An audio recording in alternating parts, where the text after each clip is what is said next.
Update. Am I the a-hole for me, 22 female, unplugging the internet when my boyfriend, 23 male, was playing a game? Original story. I'd cooked a dinner for my boyfriend and I had called him several times.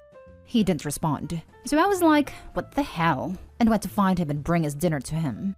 He was playing Call of Duty or Halo and said he didn't hear me.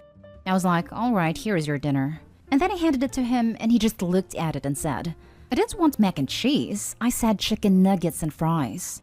I said, sorry, but if you had listened when I got back, you would have heard that the store was all out of nuggets. He then threw the plates with the food on it in a set of drawers. I said, seriously? What is wrong with you? And he just said he was annoyed because I just made him die in the game by distracting him. And he was already mad about having mac and cheese. I said, if that's gonna make you angry, you shouldn't be playing while eating. He just said whatever and carried on playing. So I went downstairs and turned the router off while I ate. He came storming down asking what the hell I had done. I said if you can listen to me, you shouldn't be playing games when I'm trying to do stuff. He said I can't turn the internet off because it pays for it. So I said he just wasted food. He says I should have told him they were out of nuggets and waited for him to be done on the game instead of turning it off. I think he's being unreasonable, especially after he threw the plate. But his mom and my mom are siding with him. They say I shouldn't have turned the internet off, and I am thinking they're completely missing the point. So was I wrong to do that, or should I have done something different? Now for the top comments before reading the update. Everyone sucks here. Your son is being pretty immature and volatile, but as his mother, you're responsible for responding calmly and in a mature fashion so that he learns better behaviors. I don't know. I'd react more strongly than this to my 6-year-old son if he threw a plate of food I had made into the furniture. Obi just taking his toy away was pretty calm. Not the a-hole. Leave. Leave now. This is not going to get better. The fact that his mother and your mother are siding with him shows that he has been raised to believe this is acceptable behavior. He is disrespectful and rude. He places his game playing above real life. He has anger issues. He eats like a toddler. If you stay and end up having children with him, you will be struggling the whole time to get him away from the screen and helping you. You will expose your children to him blowing up at them for interrupting his games. Apologize and tell him he can game all weekend and you won't interrupt him at all. He'll be so busy he won't hear you as you pack your things into your car. Might not even notice you're gone till it's time for a diaper change. Dump him. He's throwing things. He's screaming. He's tattling on you to mommies. He's immature and he sounds utterly miserable to live with. I get him maybe being snappish for a second because he was focusing, but throwing things is never okay. It's a sign of someone who doesn't have their anger in check and frequently escalates into violence. A very soft everyone sucks here because you retaliated like that with a service that isn't yours. Don't provoke him, just dump him. Everyone sucks here. You eat like 5-year-olds. You fight like siblings. And then you run off and tell your respective moms? Grow up. He told our moms first. They both messaged me and asked why I did it, so I tried to explain and they were taking his side. Now for the update. Thank you to everyone that helped me see that what he did was really not right. I had wondered why my mom and his would side with him too. And after speaking with my mom, I found out he had been bad-mouthing me before this and had told her a different story to what really happened. He told her he had been at work all day and got home, and I was instantly aggressive and turned the internet off and said no games or food. I don't know why she would believe that, but whatever. He had been playing the game for 8 hours straight that day up to that point. Anyway, I left him and moved back with my mom. For now, I am in the process of moving all my belongings, but I have the most important stuff. He has been texting me, begging me to come back because he misses me, also because he can't cook. I saw McDonald's wrappers all over the floor when I went to get some of my clothes. He also posted a video to Facebook of his crying saying I took everything, and I am a witch. His mom is still siding with him, and she has been harassing me in messages for mistreating her son. She says how dare I leave him. First, she tried to guilt trip me by saying how will he clean and cook by himself. And when that didn't work, she started threatening and sending abusive messages. I feel much better though. I didn't realize how much of a strain he had put upon me. So once again, thank you to everyone that helped me out. If you are so horrible and terrible to her baby boy, why is she mad that you left him? Other than the fact that I guess now she'll have to take care of him? Block him and his mother. Yeah, absolutely. I would text her, if I'm so terrible for your son, why are both of you hounding me to come back? And then block her. Edited to add, I think you would have gotten fewer everyone sucks hears if you had said in the original post that he had been gaming for 8 hours straight. There seemed to be a lot of gamers trying to explain how rude/useless it is to distract people while they are gaming, but how long is someone supposed to wait to interact with a partner? Those are immature gamers. As a gamer and the wife of a gamer, those are BS excuses. It doesn't matter how long he was gaming, but those people would not have cared about that detail.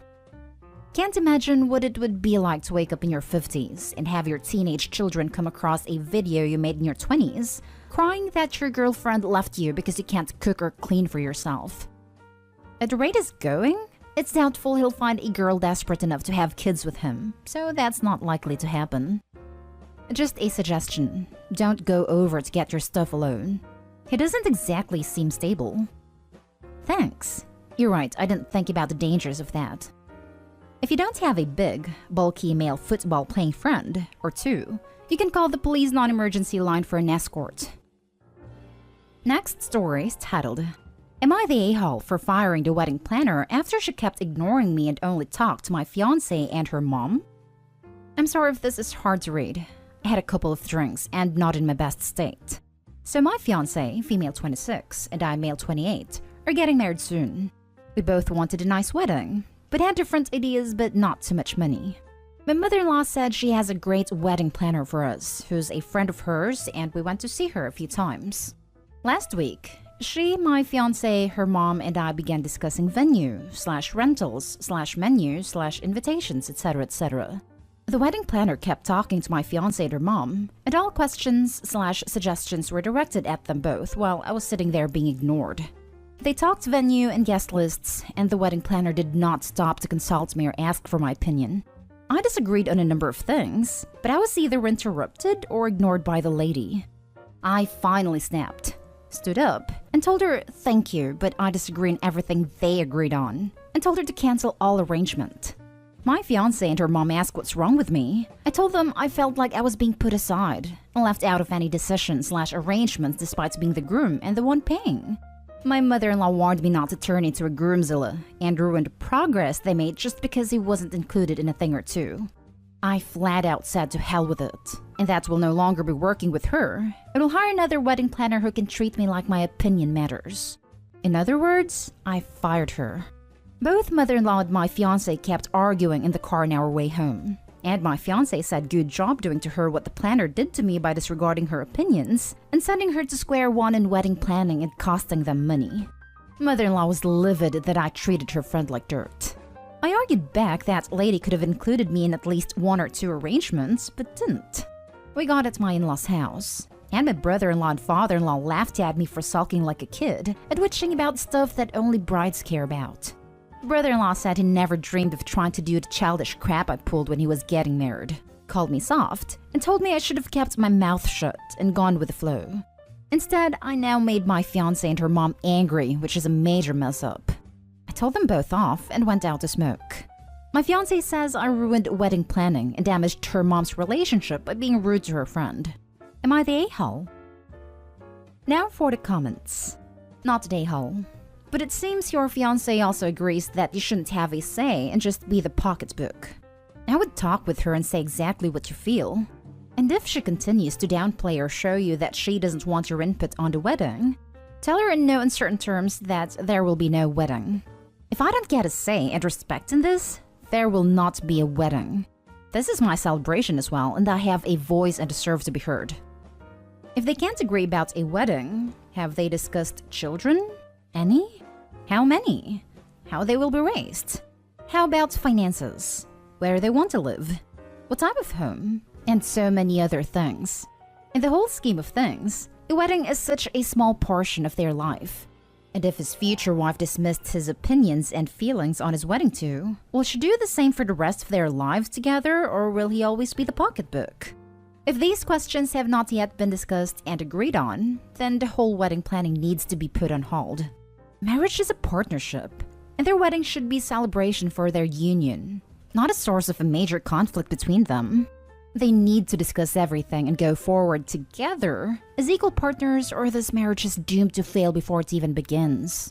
Not today, Hall. Don't worry, the mother-in-law and wife will make all the decisions. Not today, Hall. Honestly, get out now. Why would you make yourself miserable for as long as this marriage is going to last? And if you have kids, you will be dealing with this for the rest of your life. You deserve better than this. Not today, Hall. It's not just your fiancé's wedding. It's your wedding too. The fact that they tried to do things without you is unfair to you. I think y'all should hire a wedding planner that will talk to you both and not just one or the other. Why even let him come with you to the meeting? Did they just want a free ride? Not today, Hall. Plus getting major red flag vibes from both the fiancé and future mother-in-law. When my wife and I were planning out our wedding, we used a similar concept to baby naming. The 2 yes, 1 no philosophy. Both had to agree to any major aspects, but only one no was required to veto something. Yes, we butted heads a few times. Who doesn't? But ultimately, it was a lovely and very memorable day. Not today, Hall. So why are you two getting married? Because you're surrounded by a-holes. I'd get my ring back, walk out the door, and keep going. Agreed. Does he think this behavior is gonna stop with the wedding? Wait for the kids thing and why aren't you having more kids thing? Now for the last story. Am I the a-hole for paying off my fiancé's student loan debt but not my sister's? Didn't realize this would become an issue until it was. So I, 28 male, have been with my fiancé, 29 female, since we were in high school. Almost 12 years. She has been my rock, and I wouldn't be there where I am today if it wasn't for her. She was with me through my drinking problem despite the messed up things I did, and basically being a lost cause. Then supported me while I tried to get sober. When I went back to school, she kicked my butt into gear to get my bachelor's. Now I'm working a full-time office job and earn the type of living I never thought I would. I really wouldn't have made it where I am if it hadn't been for her unwavering support. I made an investment in an old property a buddy of mine owned that we fixed up and earned a decent profit off it. So just to finally give her a really big thanks for always being my biggest supporter, I decided to surprise my fiancé and gave her the amount she needs to pay off what she owes. She was really happy and relieved over it. And honestly, I was glad to be doing something huge for her. She made a sweet post about it on Facebook, and that's how my sister found out. She even commented, "Wow, didn't think of your own sister, brother?" My fiancé showed me the comment and we both thought she was joking around. A few weeks later, she comes by our place. Turns out she was in fact bothered by the whole thing. Yes, in the past she's talked about how much of a struggle it is sometimes keeping up with bills. And so to her, it would have been nice to be thought of too, since she has her own student loans to pay off. It turned into a whole thing with her, and I'm unsure if I'm the a-hole.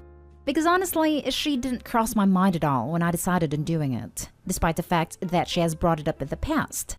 My fiancé has paid off what she owes already, so it's not like we can split it and give my sister a cut as well. The amount left was put into our baby fund.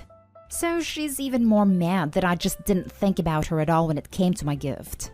She thinks I was thoughtless, and simply didn't care to do her this favor, so that's why she thinks I was a a-hole brother. I just wanted to check in here to ask if she's right. Am I the a-hole?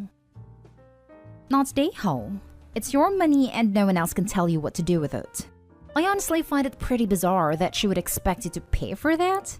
You're not her parent. Also, it's a gift. Opie gets to decide to whom he wants to give a gift and to whom not. She can't/shouldn't demand gifts from anyone. It's a very entitled reaction. If you have to ask for something, then it ceases to be a gift. It becomes a demand. It's also his fiancé. They're about to combine their wealth and debts. It's almost paying off his own debt. Not today, Hall. Your fiancé got you through a really rough time. Neither of you having debt is good for your financial future as a couple. Money your fiancé earns can now be focused on spending for things like a place to live, retirement savings, children, etc. Your sister is not entitled to your money. I'd add to this list.